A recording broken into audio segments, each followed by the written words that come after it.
할렐루야. 복되고 즐거운 거룩한 주일입니다.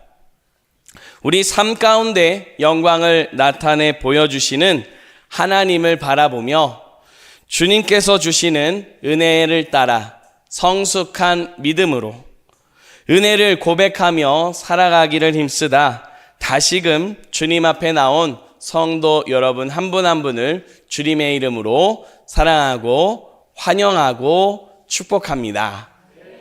오늘도 주님 앞에 서 있는 우리 가운데 성령님의 함께 하심과 말씀의 은혜를 주시는 줄 믿습니다. 그 은혜를 힘입어 더욱 하나님 앞에 예수 그리스도를 따라 살아가며 하나님 나라를 이루는 믿음의 산 증인이 되는 우리 모두가 될 수 있기를 주님의 이름으로 축복합니다. 이제 주신 말씀 신약 성경 요한복음 6장 47절로 59절까지 말씀으로 생명의 떡을 먹으라 라는 제목으로 하나님 말씀 전하겠습니다. 이번 주에는 설날 명절이 있습니다. 설날을 맞이하여 많은 사람들이 이곳 저곳으로 발걸음을 옮기는 모습을 볼 수 있습니다. 가족을 방문하기도 하고 가족과 함께 그동안 가지 못했던 여행을 떠나기도 합니다. 어떠한 경우가 되었든 각자 목적지를 향해서 그 걸음을 옮겨갑니다. 우리의 삶의 자리에서는 그런 목적이 어떤 모습으로 자리하고 있는지 생각해 보고자 합니다. 질문을 한 가지 드리겠습니다. 이 자리에 앉아 계신 모든 여러분, 무엇인가 간절히 찾았던 기억이 있으신가요?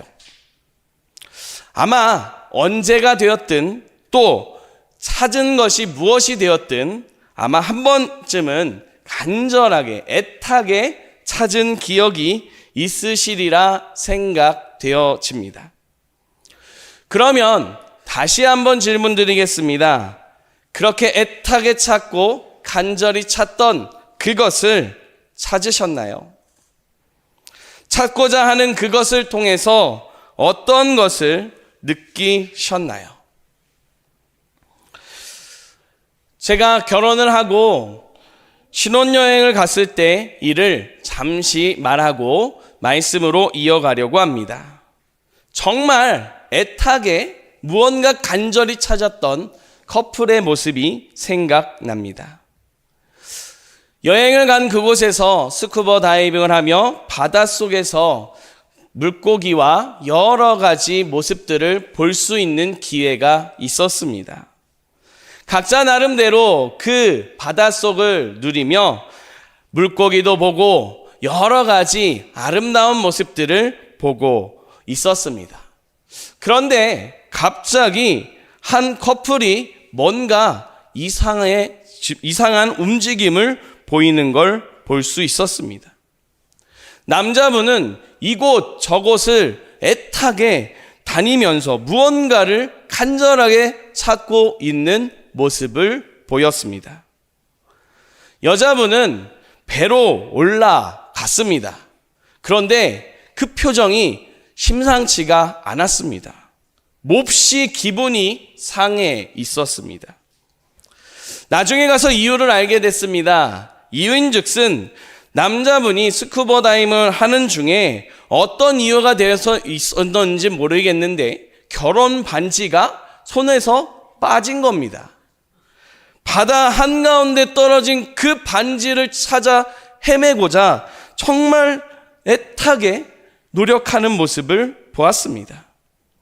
전문가들을 동원하며 그들에게 도움을 요청하며 많은 사람들이 샅샅이 뒤지고 그 모래사장을 또 바다 깊숙한 곳을 다니며 이곳 저곳에서 반지를 찾으려고 정말 무던히도 노력했습니다.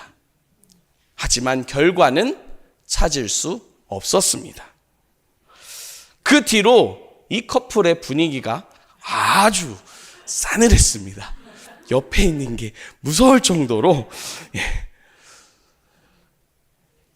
그렇게 열심히 찾았는데 찾지 못하니 많이 속상했던 겁니다.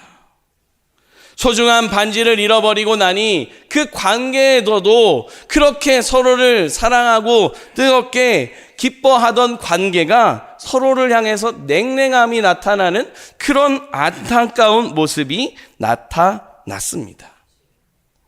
그런데 지금에 와서 생각해 보니 아마 그 시간이 정말 더 좋은 관계로 갈 수 있는 기회고 시간이지 않았을까라고 하는 생각을 해봅니다. 물론 결혼의 증표요, 결혼의 약속인 그런 반지이기 때문에 중요합니다. 그런데 반지가 중요한가요? 아니면 사랑하는 아내가 중요한가요? 반지가 중요한가요? 아니면 사랑하는 남편이 중요한가요? 남편 되는 분은 정말 미안한 마음에 더 잘해주고 싶어서 이렇게도 하고 저렇게도 하고 무던히도 노력을 하는 모습을 보게 되었습니다. 비록 반지를 잃어버려서 속상하지만 그래도 더 미안함과 더 큰 사랑으로 나아가는 그런 모습을 보면서 그 시간이 더 좋은 시간으로 갈 수 있는 기회가 될 수도 있었겠다라고 하는 생각을 해봅니다. 왜냐하면 반지도 중요하지만 그것보다 두 사람 사이의 사랑이 더 본질이고 더 중요하기 때문입니다. 앞서 여러분들께서 간절히 애타게 찾은 것을 질문 드렸습니다. 그런 것을 찾아가는 것처럼 우리 신앙도 마찬가지로 애타게 무언가를 찾아 나서는 모습입니다. 중요한 건 애타게 찾는데 정말 본질이 무엇인지를 알고 찾아가야 한다라고 하는 사실입니다. 오늘 말씀을 보게 되면 그 같은 모습을 우리가 보게 됩니다. 이제 하나님께서 우리에게 주신 오늘의 말씀을 통해서 우리에게 주시는 두 가지 말씀을 함께 나누고자 합니다. 주시는 말씀을 통해서 본질적인 부분을, 본질적인 신앙을 지키며 하나님 앞에 더욱 온전한 믿음으로 하나님 앞에 살아가는 우리가 될 수 있기를 간절히 소망합니다. 첫 번째로 하나님께서 우리에게 주시는 말씀입니다. 예수님은 생명의 떡이십니다. 아멘. 우리 함께 한 목소리로 고백하겠습니다. 예수님은 생명의 떡이십니다. 아멘. 우리 장로님께서 기도해 주셨던 것처럼 2025년 우리 상장중앙교회 표어는 주를 따라 살게 하소서입니다. 이것을 통해 함께 어떤 모습으로 살아가야 할지 말씀의 은혜를 나누었습니다. 그리고 동시에 우리는 다짐하는 시간을 가지며 지나가고 있습니다. 그러면 중요한 건 우리가 주를 따라 살겠습니다라고 고백하는데 그 주님이 어떤 분인지를 알아야 한다는 겁니다. 오늘 우리 함께 찬송했습니다. 예수님은 누구신가? 짧은 찬송이지만 그 안에 예수님에 대한 많은 고백들이 담겨 있었습니다. 아무리 찬송을 길게 해도 예수님이 어떤 분이신지, 예수님이 어떤 모습으로 우리 가운데 찾아오시는지 고백하는 데에는 끝이 없습니다. 왜냐하면 우리 예수님은 하나님이시기 때문입니다. 하나님은 전능하십니다. 하나님은 그 무엇과도 견줄 수 없고 비교할 수 없는 거룩하신 분입니다. 그런 하나님이시기에 우리의 생각을 뛰어넘습니다. 우리의 상식 이상으로 놀라운 분이 바로 하나님이십니다. 그런 거룩하신 하나님이신 예수님. 그렇기에 예수님을 우리가 다 고백하는 데에는 정말 끝이 없습니다. 그런 중에 우리가 정말 놓치지 않고 고백해야 하는 중요한 내용들을 우리가 생각할 필요가 있습니다. 그 같은 내용들을 여러 가지로 말할 수 있지만 특별히 요한복음에 나타나는 내용들을 통해 7가지를 생각해 보려고 합니다. 요한복음에 보면 예수님이 말씀하십니다. 나는 무엇이다 라고 말씀하십니다. 그것을 7번에 걸쳐서 말씀하셨습니다. 이제 오늘부터 해서 우리가 7주 또는 좀 그 이상의 시간을 통해서 예수님이 어떤 분이신지에 좀 더 구체적으로 생각하고 이 예수님을 놓치지 않고 우리가 생각하며 따라가는 믿음을 함께 고백하려고 합니다. 그 첫 번째 시작으로 오늘의 말씀을 보게 되면 예수님께서는 자신을 생명의 떡이다라고 말씀하십니다. 48절 말씀에 보면 내가 곧 생명의 떡이니라 라고 말씀하십니다. 그런데 여기서 한 번만 말씀하신 것이 아니라 6장을 통해서 예수님께서는 여러 차례 또 직접적으로 내가 생명의 떡이다 라고 하는 말씀도 여러 차례 하시는 걸 볼 수가 있습니다. 그런 예수님을 사람들이 찾아다녔습니다. 그런데 중요한 건 이 사람들이 예수님을 찾아온 건 예수님을 생명의 떡이라고 믿었기 때문에 또 예수님을 통해서 그 생명을 얻기 위해서 찾아온 게 아니었다라고 하는 겁니다. 예수님을 찾아 나선 사람들은 각자 자신들의 목표를 이루어 줄 만한 분으로 예수님이다라고 생각해서 예수님을 찾아다녔습니다. 앞선 사건을 보게 되면 물고기 2마리 그리고 보리떡 5개로 5,000명도 넘는 사람들을 먹이는 놀라운 일을 행하셨습니다. 이렇게 놀라운 일을 이루시니까 이 예수님이라면 우리의 목표를, 내가 원하는 목표를 이루어 줄 수 있겠다라고 생각하며 예수님을 애타게 찾아다니는 모습을 보였습니다. 이런 사람들의 마음을 예수님이 아셨습니다. 그래서 예수님이 말씀하십니다. 너희는 썩을 양식을 위해 일하지 말고 영생하도록 있는 양식을 위하여서 수고하고 애쓰라라고 말씀하셨습니다. 더 나아가서 이 양식은 하나님이 주시는 떡인데 그 떡을 통해서 생명을 얻을 수 있다라고 말씀하셨습니다. 이 말을 듣자 사람들은 반응합니다. 그 떡을 우리가 먹기를 원합니다. 어떻게 그 떡을 우리가 받아서 먹을 수 있겠습니까? 라고 예수님께 말합니다. 그때에 우리 주님께서는 분명하게 말씀하셨습니다. 우리가 48절 말씀을 같이 한 목소리로 읽어 보겠습니다. 내가 곧 생명의 떡이니라. 아멘. 말씀을 준비하는 가운데 2권의 책을 좀 더 집중적으로 보았습니다. 김영국 목사님의 요한과 함께 예수 찾기라고 하는 책과 그리고 조정민 목사님의 예수는 누구인가 라고 하는 2권의 책을 보았습니다. 2권의 책에서 생명의 떡이라고 말씀하시는 예수님을 두고 설명하는 내용을 볼 수 있습니다. 두 책에서 공통되게 예수님이 생명의 떡이라고 하는 부분을 가지고 나름대로 설명하고 풀어내는 모습을 보게 됩니다. 그런데 2가지 모두 공통적으로 똑같이 풀어낸 설명이 있습니다. 원어로 보면 떡이라고 하는 단어가 그냥 우리가 알고 있는 떡이 아니라 밥, 쉽게 표현하자면 밥으로 생각하면 되겠습니다. 원어로 보면 주식을 의미하는 단어를 사용하고 있습니다.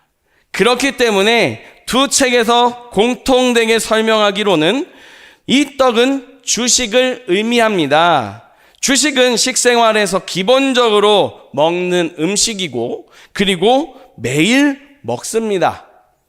그리고 반드시 먹어야만 한다라고 말하는 경우들을 우리가 볼 수 있다라고 설명하는 것을 볼 수가 있습니다.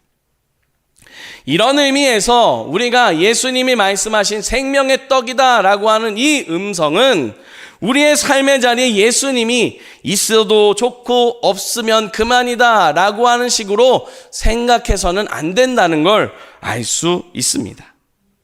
예수님은 분명히 말씀하십니다. 예수님은 생명의 떡으로 꼭 있어야 하는, 꼭 우리의 삶에 필요한 분이라고 하는 사실을 분명하게 가르쳐 주셨습니다. 이렇게 말씀하시는 주님께서 생명의 떡으로 이 땅에 오셨습니다. 여기서 생명의 떡이라고 하는 건 쉽게 이해하자면 떡인데 그 떡 안에 생명이 있다는 겁니다. 그 안에 있는 떡을 먹는 사람에게 줄 수 있다라고 하는 의미가 있습니다. 이것을 통해서 예수님 안에 생명이 있음을 분명하게 가르쳐주고 보여주고 있습니다. 우리 모든 사람들은 하나님 앞에 생명 있는 존재로, 거룩한 존재로 지음을 받았습니다. 그런데 하나님 앞에 죄를 범하고 이 죄 가운데 살게 되면서 생명이 아닌 사망의 권세 아래 우리에게 정말 하나님 앞에 날마다 기쁨으로 나아가는 모습이 아닌 날마다 더 괴롭게 만드는 그런 모습 안에 살게 되었음을 가르쳐 줍니다. 그렇게 죄로 죽은 우리를 하나님이 살리기를 원하셨습니다. 그래서 이 땅 가운데 예수님을 보내주셨는데 생명의 떡으로 보내주셨다라고 말씀합니다. 예수님 안에 생명이 있기 때문입니다. 예수님 안에서 생명을 얻고 그 생명을 누리며 살아가기를 바라며 예수 그리스도를 우리 모두에게 주셨음을 믿으시기 바랍니다. 사랑하는 성도 여러분, 예수님은 생명의 떡이십니다. 우리에게 있으면 좋고 없으면 그만인 그런 존재가 아닙니다. 생명이기 때문에 우리에게 꼭 필요한 존재요. 우리가 놓치지 않아야 하는 믿음의 존재, 대상이라고 하는 사실을 기억할 수 있기를 바랍니다. 더불어 생명의 떡이신 그 주님을 더욱 붙잡고 그 안에서 생명을 얻고 하나님 앞에 기쁨으로 감사함으로 살아가는 거룩한 믿음의 걸음이 될 수 있기를 주님의 이름으로 축복합니다. 두 번째로 하나님께서 우리에게 주시는 말씀이십니다. 생명의 떡이신 예수님 때문에 살아갑시다. 아멘. 우리 함께 한 목소리로 다시 한번 고백하겠습니다. 생명의 떡이신 예수님 때문에 살아갑시다. 아멘. 예수님은 생명의 떡인 자신을 먹으라라고 말씀하셨습니다. 예수님을 먹을 때 생명을 얻기 때문입니다. 그런데 이 말을 들을 때 사람들은 받아들이기가 어려웠습니다. 당연하게 여겨집니다. 왜냐하면 율법에서는 분명하게 말했습니다. 무엇이 되었든 피째 먹지 말라, 피를 먹지 말라라고 분명하게 말씀하셨습니다. 그런데 예수님께서는 나를 먹으라라고 하시는데 피를 마셔야만 한다라고 말씀하시니 어렵게 다가옵니다. 율법을 떠나서라도 정말 이거는 이해하기가 어렵습니다. 사람이 사람을 먹는다, 인육을 먹는다. 여러분들은 이게 와닿으시나요? 너무도 잔인하게 여겨집니다. 그리고 뭔가 상식에서 벗어났고 인성도 없는 그런 존재로 동물처럼 여겨지는 것처럼 생각이 되기도 합니다. 그런데 우리 주님께서 이걸 모르시는 게 아닌데 말씀하십니다. 생명의 떡인 나를 먹으라, 나의 피를 마시라라고 주님께서 말씀하십니다. 그러면 우리가 예수님을 먹는다, 예수님의 피를 마신다는 게 어떤 의미일까요? 이것을 56절 말씀에서 생각할 수 있습니다. 56절 말씀을 보면 이렇게 말씀합니다. 내 살을 먹고 내 피를 마시는 자는 내 안에 거하고 나도 그의 안에 거하나니라고 말씀합니다. 생명이신 예수님을 먹으면, 그 피를 마시면 예수님 안에 거한다라고 하는 겁니다. 그리고 예수님이 우리 안에 사신다라고 하는 겁니다. 예수님을 먹는다는 건 주님과 함께 살아가야 한다는 사실을 가르쳐주는 말씀입니다. 우리의 삶의 자리에서 생명이 꼭 필요하고 생명이 있기 때문에 하루하루를 살아갈 수 있는 것처럼 우리 안에 예수님이 계셔야, 우리가 예수님과 함께 있어야 살아갈 수 있다는 사실을 너무도 분명하게 가르쳐주는 말씀이었습니다. 그런데 한번 생각해 보십시오. 세상의 어떤 음식도 생명을 죽지 않고서는 먹을 수 있는 게 없습니다. 곡식도, 들판에 자라는 곡식도 그 곡식을 뱀으로써 죽게 되고 그 안에서 열매를 얻게 됩니다. 과일도 마찬가지입니다. 우리가 먹는 고기도 마찬가지입니다. 생명을 죽음으로 내어줌으로 음식이 되고 먹을 수 있게 됩니다. 예수님께서 말씀하시는 것도 마찬가지입니다. 내가 너희를 위해서, 내가 한 사람을 위해서 죽어야만 생명이 임한다는 사실을 가르쳐 주고 있습니다. 그런 예수님을 통해서, 그런 예수님을 믿음으로 주님과 동행하는 삶이 돼야 한다는 사실을 너무도 분명하게 가르쳐 주고 있습니다. 그냥 문자 그대로만 받아들이면 이해하기가 어렵습니다. 받아들이기가 어렵습니다. 그래서 나중에 보게 되면 모든 말씀을 마치고 나서 사람들이 이해가 안 되니까 이상한 말을 하니까 예수님을 열심히 찾아왔던 사람들이 다시 떠나가는 모습들을 볼 수가 있습니다. 그런데 그렇게 우리가 예수님으로부터 떠나가지 않아야 한다는 사실을 계속 강조해 주고 있습니다. 예수님이 생명의 떡이요, 예수님 안에 생명이 있기 때문입니다. 그런 예수님을 통해서 우리가 생명을 얻습니다. 그런 예수님 안에 우리가 살아가도록 하나님께서 역사하시고 은혜를 주셨습니다. 그런 주님과 함께 살아가는 모습이 어떤 모습인지 57절을 통해서 우리에게 가르쳐 주십니다. 57절 말씀을 우리 같이 다시 한 번만 한 목소리로 같이 읽어보겠습니다. 살아계신 아버지께서 나를 보내심에 내가 아버지로 말미암아 사는 것 같이 나를 먹는 그 사람도 나로 말미암아 살리라. 아멘. 나로 말미암아 살리라라고 말씀하고 있습니다. 하나님은 예수님을 통해서 우리 가운데 생명을 주셨습니다. 이 사실을 고백하며 살아가는 게 믿음이요, 생명 안에 살아가는 모습이다라고 하는 사실을 가르쳐 줍니다. 앞서 말씀드렸던 김영우 목사님의 요한과 함께 찾아가는 그 책에서 보게 되면 이런 내용이 있습니다. 여기 나타나는 나로 말미암아 살리라 라고 하는 부분을 두고 이렇게 설명합니다. 예수 때문에 살아났다라고 하는 의미와 예수로 힘입어 살아간다라는 의미, 두 가지 의미를 모두 포함하고 있습니다라고 설명합니다. 다시 말해서 예수님 안에서 생명을 얻은 사람이 뭐라고 고백합니까? 나는 예수님 때문에 살았습니다. 나는 예수님 때문에 삽니다. 라고 고백하는 겁니다. 그런데 이게 그냥 형식적인 고백이 아닙니다. 감격에 차서 할 수 있는 고백이 돼야 합니다. 여러분, 오늘 하루를 시작할 때 여러분 어떻게 하루를 시작하셨나요? 가족을 방문할 때 여러분 어떤 마음으로, 어떤 기분으로 방문하셨나요? 이 자리로 나올 때 여러분 어떤 마음으로 이 자리로 나오셨나요? 그 안에 감격이 있었나요? 계속해서 그 김영구 목사님의 책에 나오는 한 부분을 생각하면서 나누어 보려고 합니다. 그것을 나누기에 앞서서 개인적으로 생각이 들었던 그런 말이 있습니다.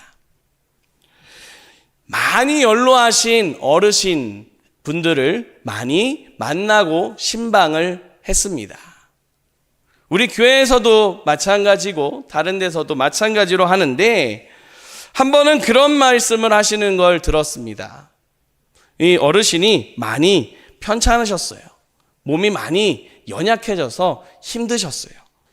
그러니까 신방하러 간 저를 두고 이런 말씀을 하시는 거예요.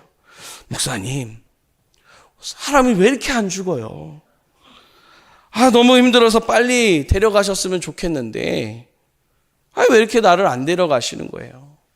나 지금 너무 아프고 힘든데 그냥 데려가시면 안 될까요? 난 좀 너무 그냥 좀 데려가시도록 기도 좀 해주세요라고 말씀하시는 겁니다. 본심이 아니었죠. 그런데 몸이 너무 연약해지고 몸이 너무 아프니까 이런 말씀들을 하시는 겁니다. 그런 내용들이 생각이 나는 책의 내용을 보았습니다. 책의 내용을 그대로 인용해서 읽고 말씀을 이어갑니다. 삶을 견디기 위해 우리가 의지하는 것들이 과연 의지할 만한 것인지 생각해 보아야 합니다. 경력을 쌓는 것, 자녀를 양육하는 것, 재미를 찾는 것, 쉼을 누리는 것 등 분명 도움이 됩니다. 하지만 예수님은 그것들이 잠깐 도와줄 뿐 본질적인 해결책은 아니다라고 말씀하십니다. 그것들이 정말 우리를 버티게 하는 힘인지 우리 스스로 정직하게 질문을 해봐야 합니다라고 책에서 이렇게 설명하고 우리에게 도전을 주고 있습니다. 책에 나오는 내용들을 가지고서 생각해 볼까요? 그 전에 먼저 앞서 나온 어르신의 이야기를 먼저 생각해 보겠습니다. 어르신이 그렇게 말씀하셨어요. 그런데 몸이 좋아졌습니다. 그러면 어떻게 고백하실까요? 똑같이 고백하지 않을 수도 있습니다. 그런데 문제는 다시 또 아파지면 다시 또 목사님 왜 이렇게 하나님이 나를 안 데려가세요? 라고 고백할 수도 있다는 겁니다. 그런 것처럼 책에 나오는 내용을 통해서 한번 여러분들 생각해 보시기 바랍니다. 여러분들이 간절히 애타게 찾았던 그것을 통해서 여러분이 얼마나 만족을 누렸고 그것을 통해서 얼마나 힘을 얻었는지 생각해 볼 수 있기를 바랍니다. 경력을 쌓으면 잘 된다. 흔히 많이들 하는 말입니다. 우리 자녀만 잘 크면 된다. 건강하게 잘만 크면 된다라고 하는 그런 이야기들이 있습니다. 인생 재밌게 잘 살면 된다라고 말합니다. 휴식할 수 있을 때 잘 쉬고 잘 누리면서 누릴 것들은 잘 누리면서 그렇게 살면 된다라고 말합니다. 하나같이 좋은 말들이고 나름대로의 삶의 목표가 되기도 하고 방향이 되기도 하는 말들입니다. 그런데 반대로 한번 생각해 보겠습니다. 만약에 경력을 잘 쌓고 싶었는데 경력이 잘 안 쌓아집니다. 자녀가 잘 크기를 바랬는데 뭔가 엉뚱하게 행동하는 모습들이 많이 나타납니다. 재미있게 살기를 바랬는데 삶의 자리에 너무 고되고 지치다 보니까 재미는커녕 하루하루 한숨만 나오는 모습이 이어집니다. 쉬고 싶은데 쉬기는커녕 계속 나의 삶을 위해서 뭔가를 위해서 계속 뭔가를 해야 할 것만 같은 부담감이 그런 마음이 계속 듭니다. 그러면 어떻게 해야 합니까? 이런 것들을 우리가 두고서 정말로 진지하게 그리고 정직하게 답해 볼 필요가 있습니다. 정말 우리의 삶에 없어서는 안 되는 것, 꼭 필요한 것이 무엇이냐? 내가 정말로 무엇을 위해서 살아가야 되냐라고 하는 것에 대해서 질문하면서 그 답을 찾아가야 합니다. 놀랍게도 우리 성경에서는 하나님께서는 그 답을 말씀하십니다. 내가 예수님 때문에 살았습니다. 내가 예수님 때문에 삽니다.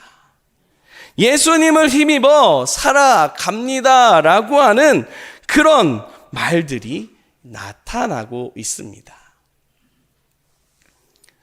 그러다 보니까 예수님 때문에 힘들고 어려운 길을 지나는 중에서도 기뻐하고 용기를 내고 무너지는 것 같은데 다시 일어서서 힘있게 나아가는 모습들이 나타나는 것을 성경을 통해서 우리는 확인할 수 있습니다. 말씀을 준비하며 찬양 한 곡이 생각났습니다. 예수님 때문에 라고 하는 찬양입니다. 찬양의 가사를 보면 이렇게 고백합니다. 숨을 쉴 수 없을 만큼 많이 아픈데 내가 노래할 수 있는 건 예수님 때문에. 살아있는 것보다 죽음이 아름다울 만큼 지쳐도 일어설 수 있는 건 예수님 때문에. 예수님 때문에, 그 사랑 때문에, 날 위해 죽으신 십자가 때문에, 예수님 때문에, 그 사랑 때문에, 지금도 날 위한 그 기도 때문에. 정말 너무 힘든데 예수님 때문에 힘이 난다는 겁니다. 차라리 이렇게 사느니 죽는 게 낫지라고 하는 생각이 드는데 예수님 때문에 살만 난다라고 말할 수 있는 겁니다. 그렇게 고백하고 하는 찬양입니다.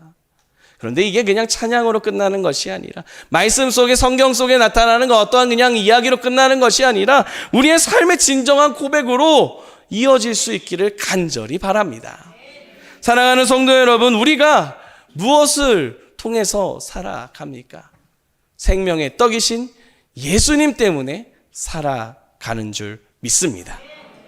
이것을 삶의 자리에서 더욱 고백하며 증거하는 귀한 모습이 될 수 있기를 바랍니다.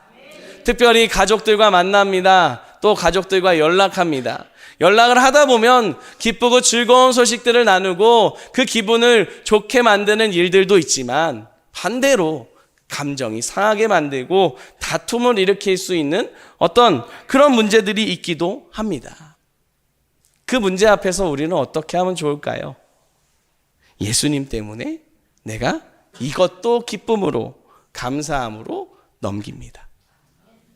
그렇게 예수님 때문에 정말 웃음을 보여줄 수 있고, 예수님 때문에 사랑을 전해줄 수 있고, 예수님 때문에 화해의 자리를, 하나됨의 자리를 만들어가는 그런 귀한 명절이 될 수 있기를 바랍니다. 명절 기간뿐만이 아니라 우리의 인생의 모든 걸음걸음을 내디뎌가는 순간 예수님 때문에 감사하고, 예수님 때문에 힘이 나고, 예수님 때문에 기뻐하고 찬양이 있는 복된 삶이 될 수 있기를 주님의 이름으로 축복합니다.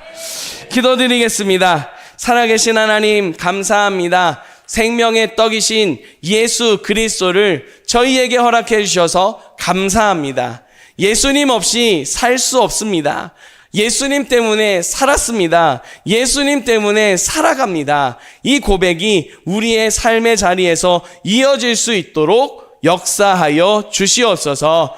특별히 명절을 맞이하여 가족과 연락을 하고 가족과 만나기도 합니다. 아버지, 모든 시간 정말로 예수 그리스도의 그 사랑과 은혜 때문에 정말 기쁨이 넘치고 감사함이 넘치는 각 가정들 될 수 있도록 은혜를 더하여 주시옵소서. 감사를 드리며 생명이 떡이 되시는 예수 그리스도의 이름으로 기도드립니다. 아멘.